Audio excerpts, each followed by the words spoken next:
if you've just tuned in, you are here for a couple of reasons. Maybe one, you've heard about diabetes remission. Maybe you're on a weight loss journey, or perhaps you've just decided that there has to be another way to successfully manage your blood sugar.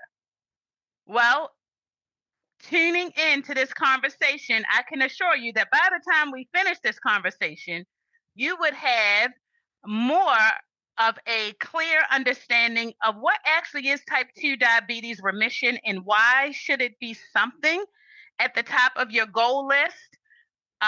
Second, you'll learn the language or the lingo that's needed to have with your healthcare provider. We're going to talk about the ideal candidate for remission, and of course, the steps that you can take to actually achieve it. So, throughout this conversation, it's going to be a basic level conversation, but at the same time, designed to empower you to seriously consider if your circumstances or situation will allow you to consider looking at remission as a goal. So, I have a really cool visual to help guide us through this. And feel free, go in the chat. You got a personal story, you want to share a story, you want to share a goal. Let's get excited about the chat. I want to give a woohoo thank you to everyone that's tuning in live. Once we record this, then I turn that recorder off and we'll get to have some time for you to dive in and ask questions if you like. But in the meantime, feel free to use the chat. What is type 2 diabetes remission? I'm curious if there's anyone on that can use an emoji or hand raise outside of some of the posts that you may have seen on Amani Nicole Wellness social channels. Have you heard the term diabetes remission? Have you heard that phrase? And has someone clearly defined it for you? Well, our definition of remission comes directly from the American Diabetes Association. Through extensive research and data information, they are now using this term, and they're going beyond using the term. They're telling us, based on their findings, what it actually takes in order to reach it. So the great thing about this is just know that this isn't something that just landed, that this has to be a possibility, because here's the reality. If we can lower blood glucose, if we can reverse prediabetes, which is that period where your glucose levels have not quite reached type 2 diabetes, however, it is high enough where blood glucose is compromised because insulin is now resistant. If we can reverse that, if we can take a person whose glucose levels are between 5.7 to 6.4 and help them through lifestyle changes reach an A1C level of 5.6 and below, then what does that say for someone who is aiming to manage type 2 diabetes well? Well, remission can happen. And for those of you on this call who are considering it, it can happen for you. So how do we get there, and what is it? Blood glucose levels have to reach the non-diabetes range. Now, I just talked a little bit about the pre-diabetes range, right, which is 5.7 to 6.4. The non-diabetes range is 6.4 or less. So they'll say your hemoglobin A1C has to be less than 6.5, or your fasting glucose less than 126. So when we think about this, I want to focus on A1C specifically, because as we talk about what are the steps and how you accomplish it and achieve it, it's real important to note that the hemoglobin A1C is a great test to put in top tier, because it is an average of your blood glucose levels over a period of 3 months, right? So we want the A1C to work things out in this situation. And this criteria, again, as I mentioned, is recognized by leading organizations, including the American Diabetes Association. When you reach these levels, though, what defines that you are considered remission from a clinical perspective? Um, how do you get there? Well, before I move on to the next slide, remission has been achieved once you're able to reach a non-diabetes range for a minimum of 3 months consistently without medication. Let me say that again. Your A1C is less than 6.5, and you have managed that number consistently for 3 months without the support of medication. When we think about remission, it's a big goal. It's a goal that is more than achievable. But as we guide through this program, you want to ask yourself, where are you now in your phase of health? If you are diagnosed with type 2 diabetes, or there's someone you're showing up for them, and you know what their A1C is, you know if they are on medication and they are sticking to their treatment plan, right? You know where they are. And so, which is why diabetes remission, although it is possible and it can happen, we want to know where we are in terms of our current diabetes health. And how, I'm not even going to say how realistic, because this is realistic and we need to be having these conversations.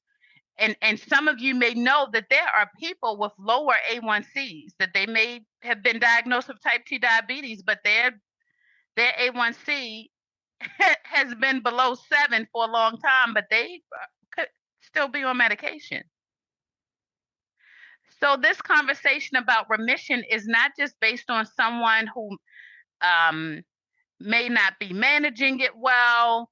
We have to have this open conversation because there are a number of women who are in what we call that glucose management cycle with their A1C. And what is glucose management? What is effective glucose management is when a person who has type 2 diabetes has an A1C at 7 or less. That hemoglobin A1C is 7% or less. That is considered successful, effective glucose management. So someone who has an average of a 7, it's at 7%, when will their healthcare provider or their physician talk about diabetes remission? Because they're this close. What if there's someone whose range is in the 7s, and maybe it's being managed by medication, which is fine. But has that person talked about, okay, what are my options in terms of medication, especially if they're thinking about no longer having to be subject to it? Then what does that look like? So the conversation on diabetes remission has a multi-pronged approach. One, it's for that person who says, hey, I want to do something different. I know that lifestyle changes can be effective, but I know that my healthcare team has to be a part of this decision as well. Someone who's looking forward to diabetes remission also sends the signal that eventually they want to be in a position where medication is not doing the work for them. They want to do the work.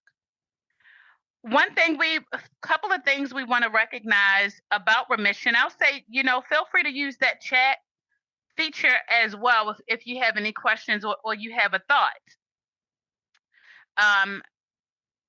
Knowing that diabetes remission is possible, y'all, we want to take this conversation back to others so that they're also equipped to have those necessary conversations. And although remission is not considered a cure, but why is it not considered a cure for type 2 diabetes? It's not the cure, but it's a great place to be, because we all know that when glucose is elevated, when our blood sugar is elevated, when blood is compromised, blood vessels are compromised, our organs are affected by it, our quality of life is affected by it. Remission should be the goal for everyone, but we know that it is not considered the cure, because our bodies still have to acclimate.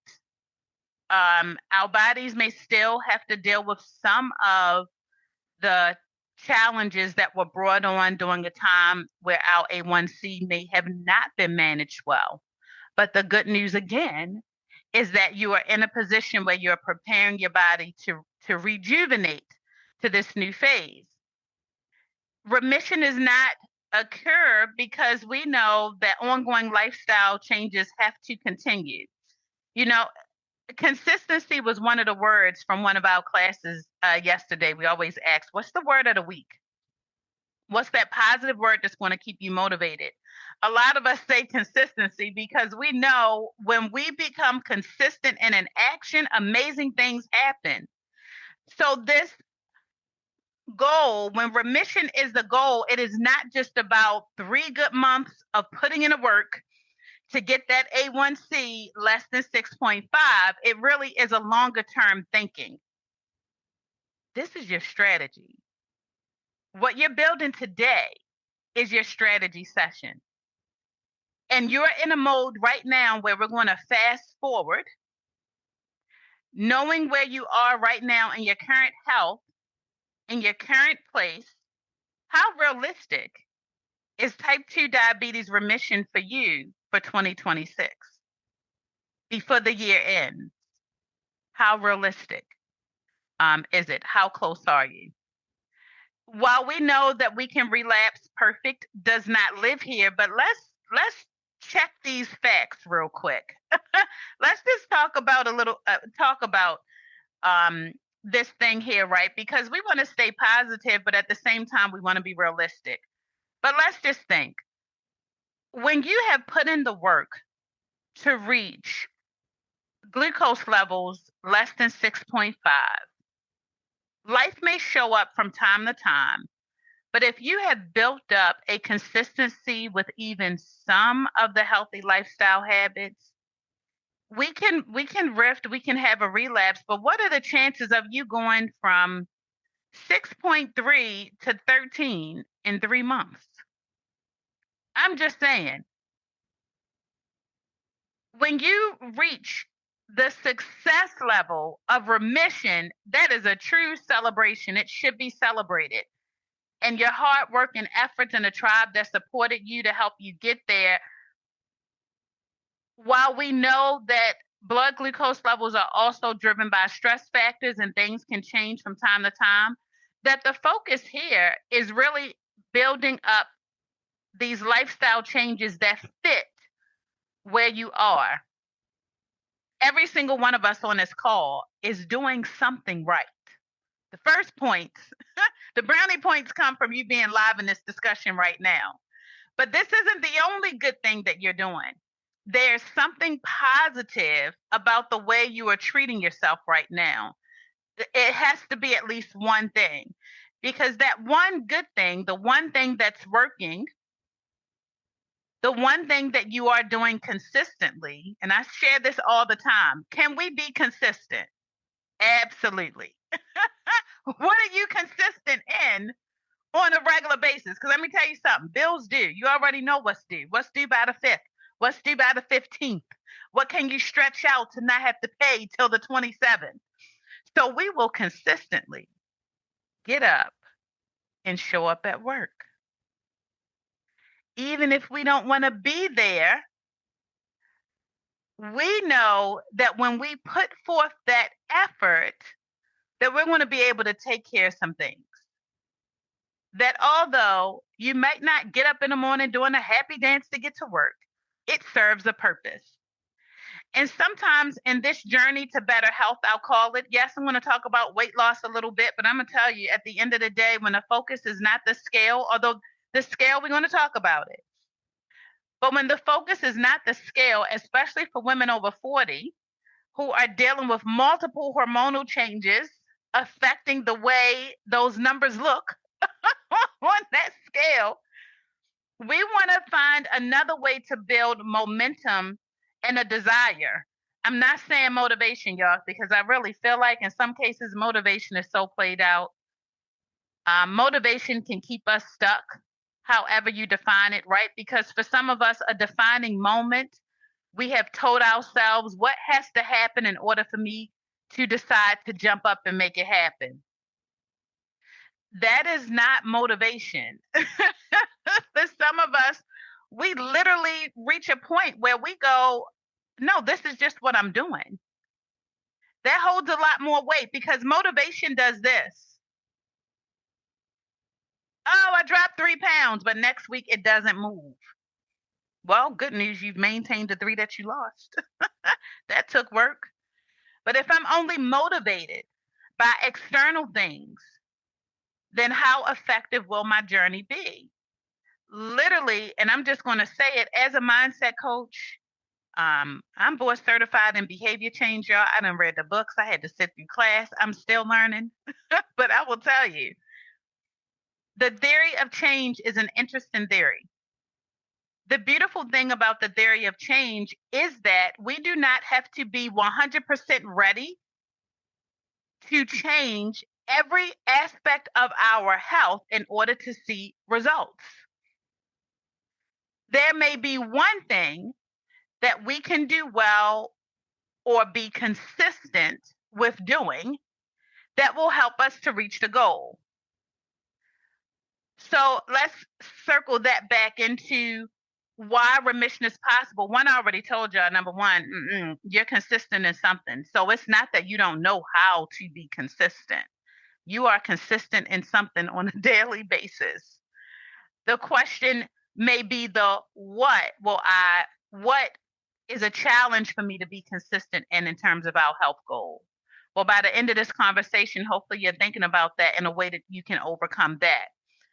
Remission is possible because let's talk about the weight loss effect.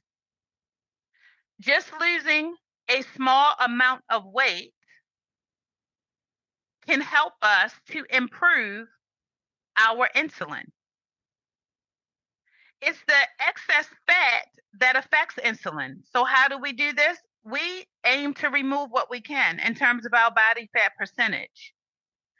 When we lose weight, it's going to improve insulin. It's also going to improve cell function, right? Because remember, with diabetes, when our blood glucose levels rise, that means the blood flow is compromised because glucose is not able to move to the cells and give us the energy that we need, y'all. You're just tired of being tired.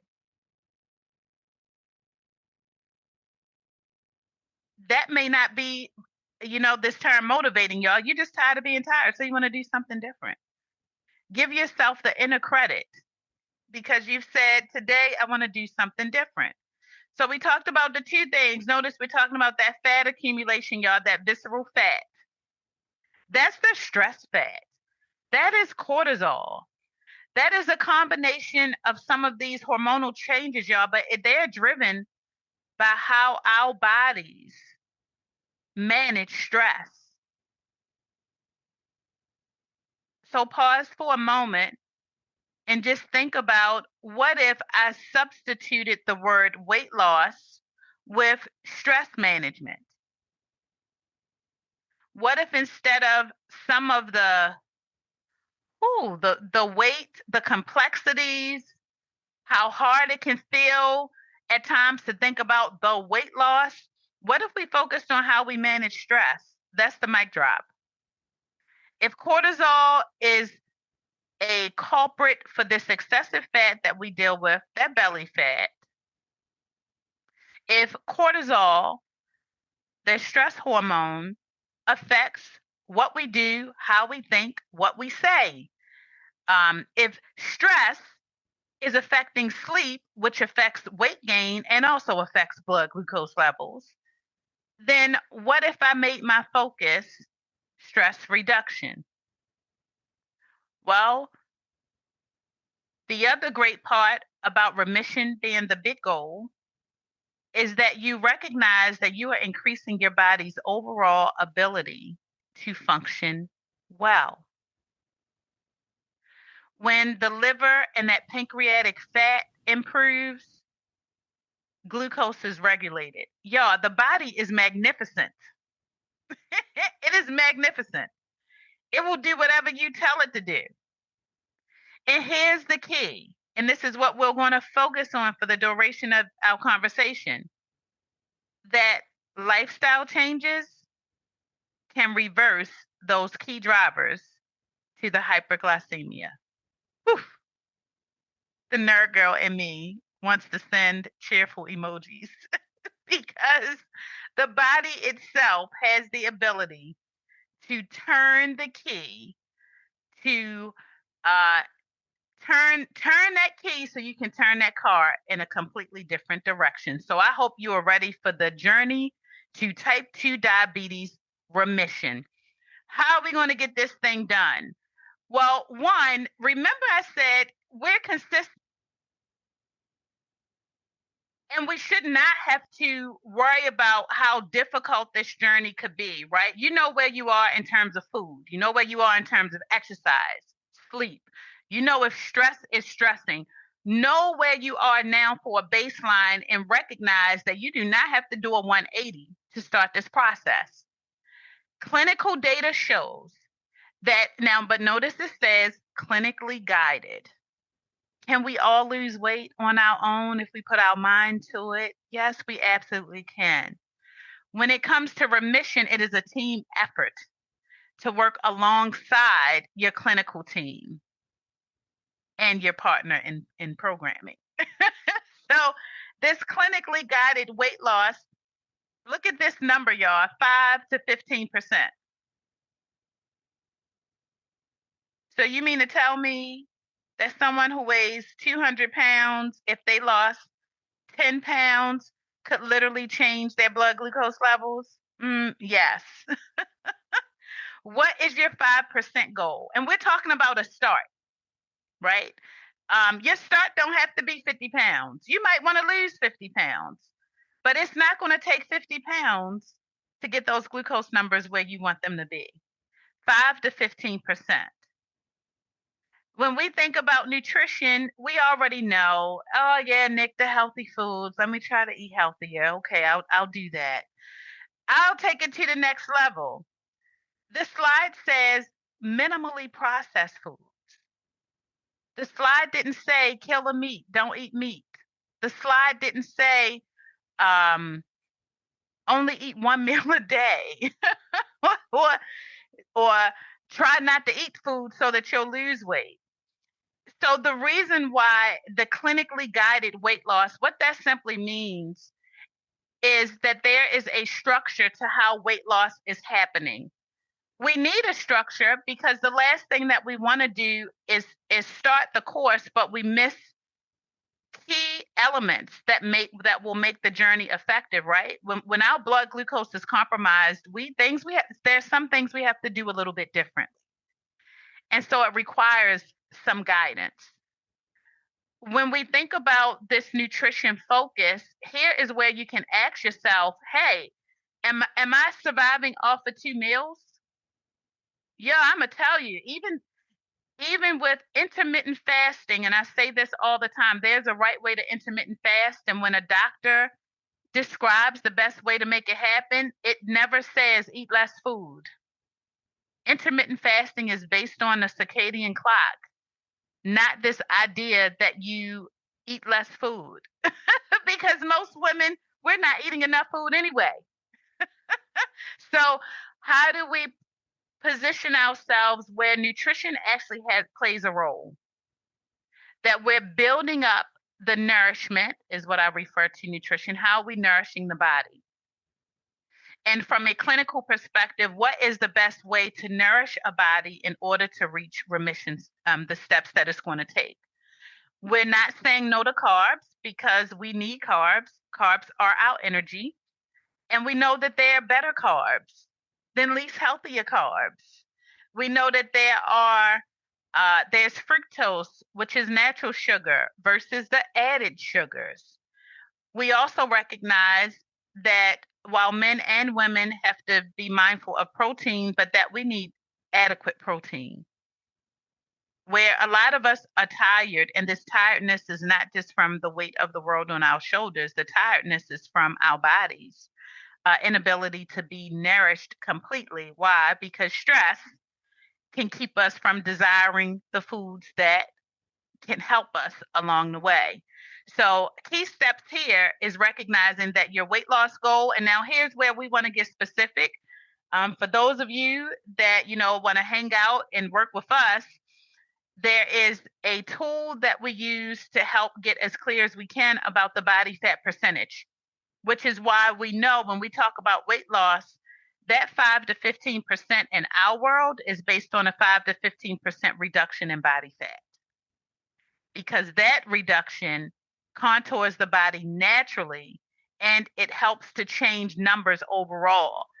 While we have a focus on type 2 diabetes remission, please keep in mind that the same lifestyle changes that are needed to get those glucose levels in a better place are the same lifestyle changes that will help us to be able to lower cholesterol if you're dealing with cholesterol health concerns, the same lifestyle changes that can help us to stabilize blood pressure as well. Because basically what we want out of this whole process is to be heart conscious, heart healthy, and healthy overall, not just one diagnosis, because blood glucose affects the entire body and it can lead to other chronic conditions and metabolic syndrome, which is a combination of chronic conditions, including obesity.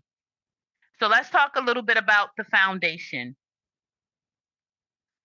On a scale from 1 to 10, how would you rate your current exercise routine? Be honest. You don't have to put it in the chat if you don't want to. I love that. I see that, Miss Jackie. We know what you do. I want to be a walking warrior too. So rate where you are, because this is part of the process, right? This is the baseline. This is where you are. Regular. What is regular physical activity?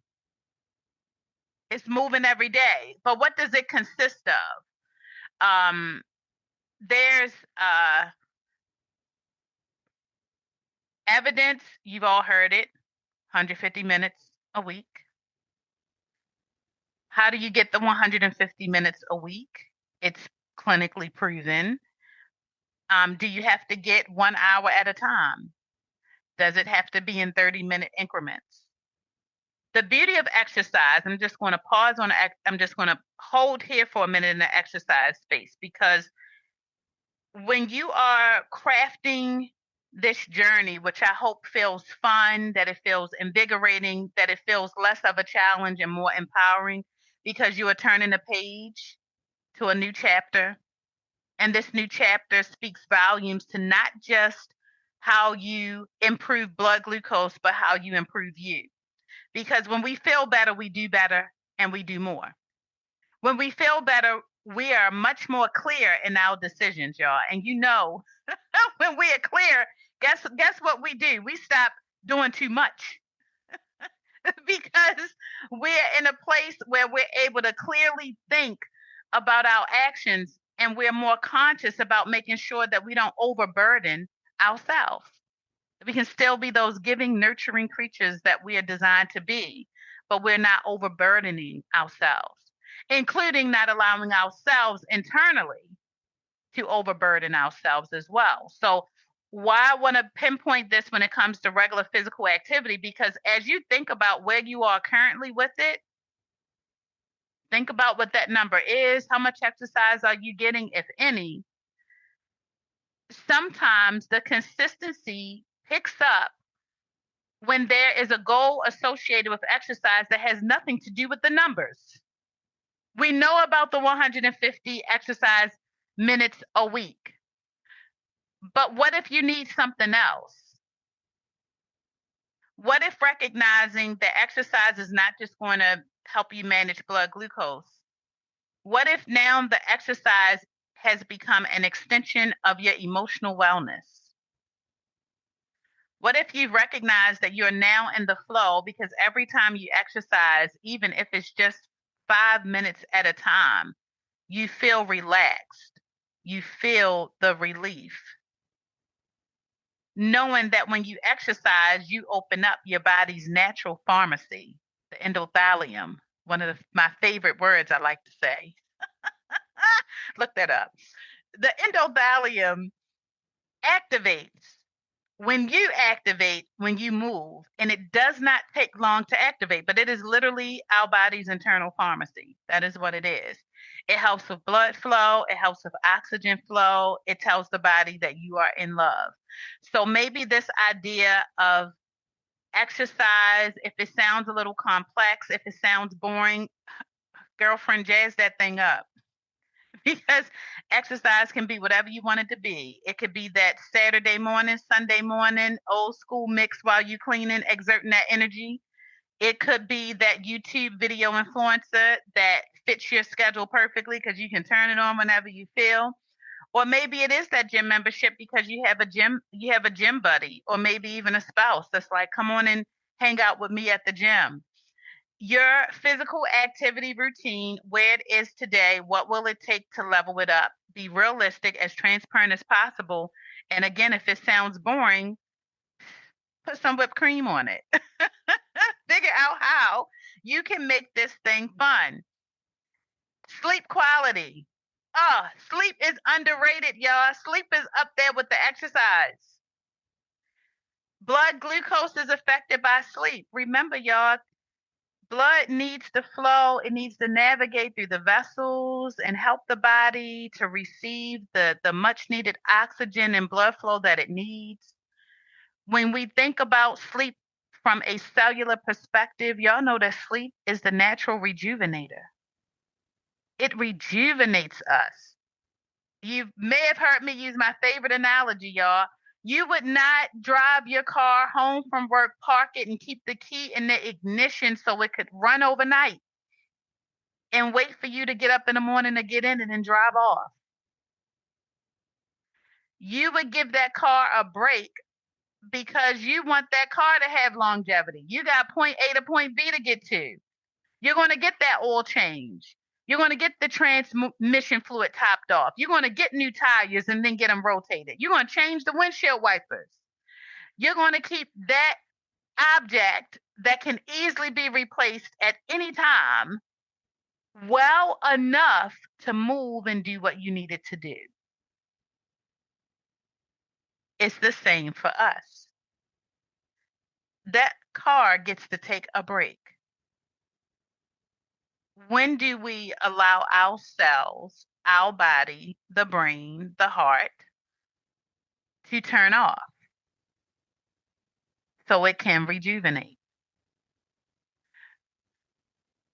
The roadway, or I should say the roadmap to remission is exciting. When you think of remission, I can't help but think about the word change is right there next to it. What changes can you see yourself deliberately make over the course of a few months in order to make this happen? The beauty of being fully transparent and fully aware, especially in what we call lifestyle foundations, is that you're going to peel back some layers.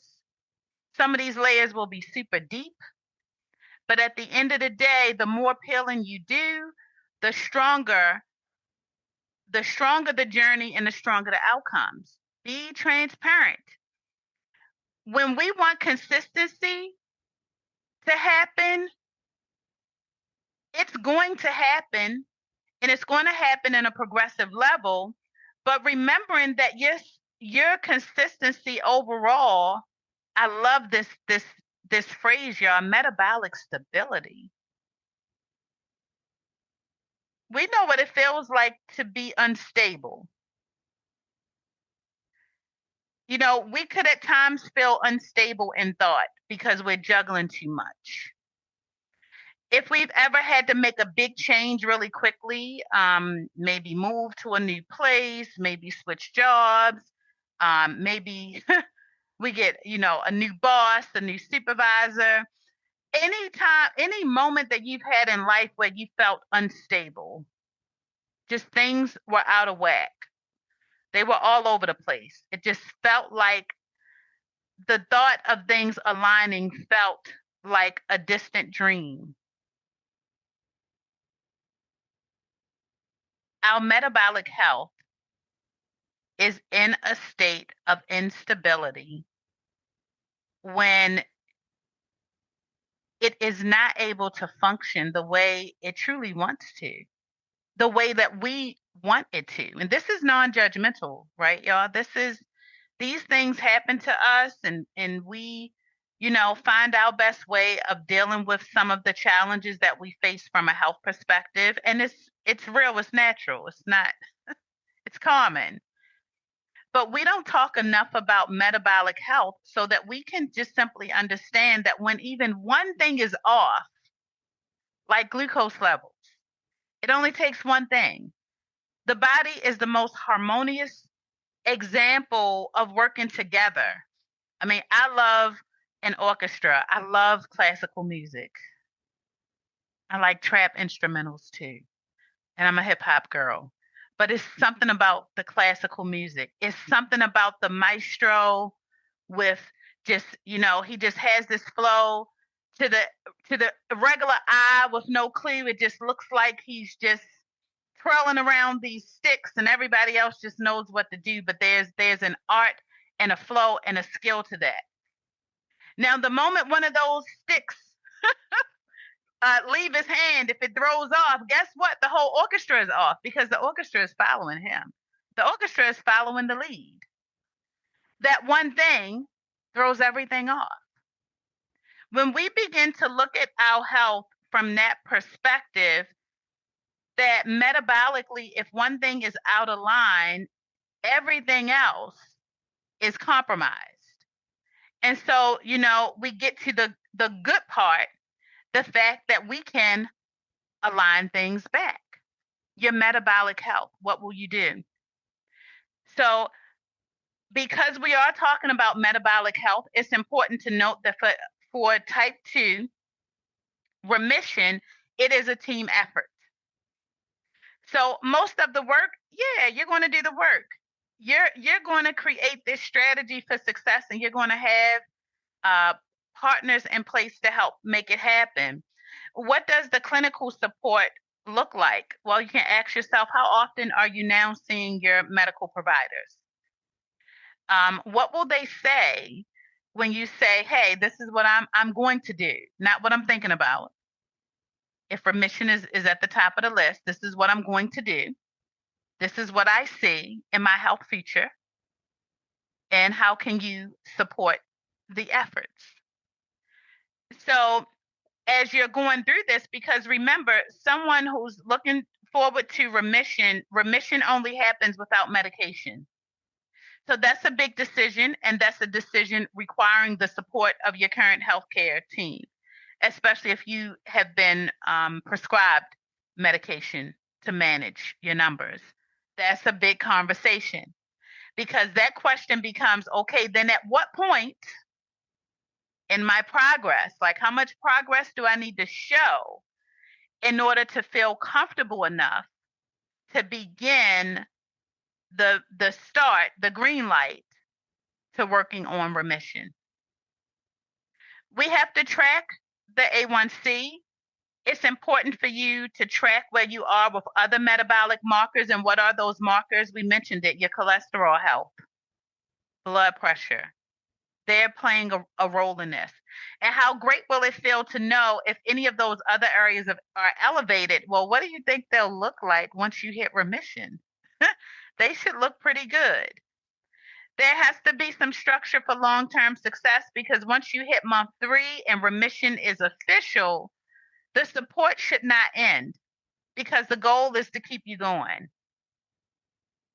So, quick question on clinical monitoring. Feel free to put this in the chat as well. How comfortable are you with your current healthcare team? Are they supportive? If you have a team that listens, we know these appointments are brief. They're 15 to 20 minutes, but do you feel like you have a provider who's willing to listen? If you do, that's great. If not, hey, that's a whole nother step to the journey. Is it time to ask for a referral or recommendation? Or maybe could it be that the clinician just needs an opportunity to get to know you a little bit? Maybe this current physician that, maybe the bedside manner isn't bad. They're just in a rush.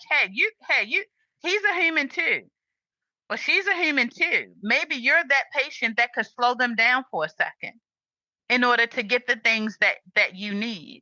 And if not, you already know what you need to do. It's time to replace them.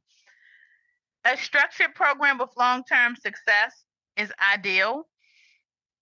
You don't want to jump into something that as soon as you complete it, that is over. You want to be able to continue to reach out for support.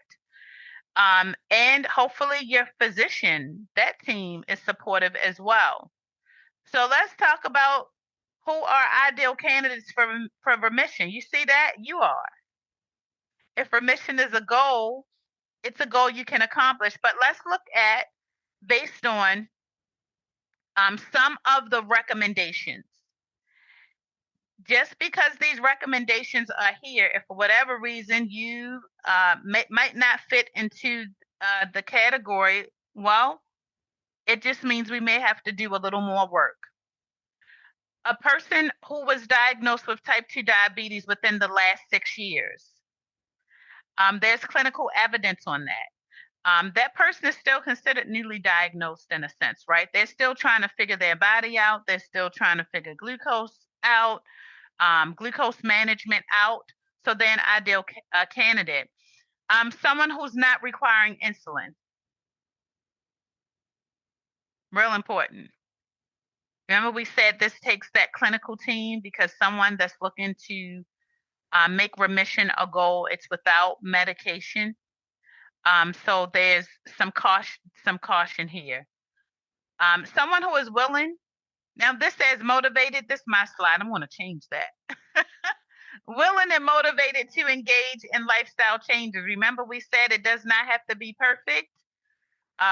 Identifying what area of your health are you good at and how can you build on it. And I'm going to say the other C word, y'all. We talk about consistency, but can we be committed to something?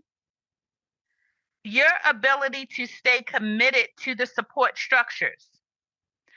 So with diabetes remission, the program that helps you achieve it is actually a self-management program.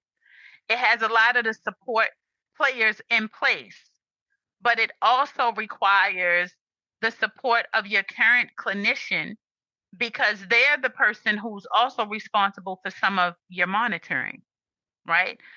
Those appointments that are happening, whether it's every 3 months or every 6 months, depending on your needs.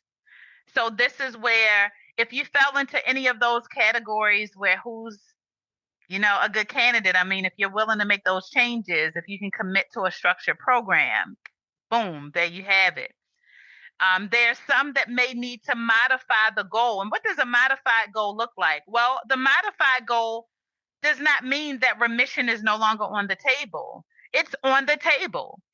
But some modified efforts have to take place so that that person is able to stay healthy in the process. Someone who is insulin dependent. Someone who may have other complications. Someone who, it says, significant medical complexities. There are those, remember we just talked about metabolic syndrome. Maybe there are a few other aspects of the health that could complicate or that could make it more of a challenge. And then we have to think about how you can improve a person that will have to work harder on improving the control and reducing some of the risk reduction, right? Every person is different. So the beauty of this is from, a clinical perspective. If you are surrounded by a support team, a well-educated team, y'all, the road to type 2 remission, although it requires a joint effort, have you noticed that it is a holistic approach? And it is a holistic approach because it's going to involve a lot of the lifestyle work that you do in between those visits with your healthcare team. So remission is achievable, and we want more stories. We want more stories on remission because it can be. It can be done. It is lifestyle based. That's the foundation. So if you're talking the holistic approach, you want a natural segue to managing glucose levels, you just found it. And then, of course, that the ongoing support is critical so that you're able to maintain. That is the maintenance. You want to be in a position where you're able to maintain those results. Super, super key.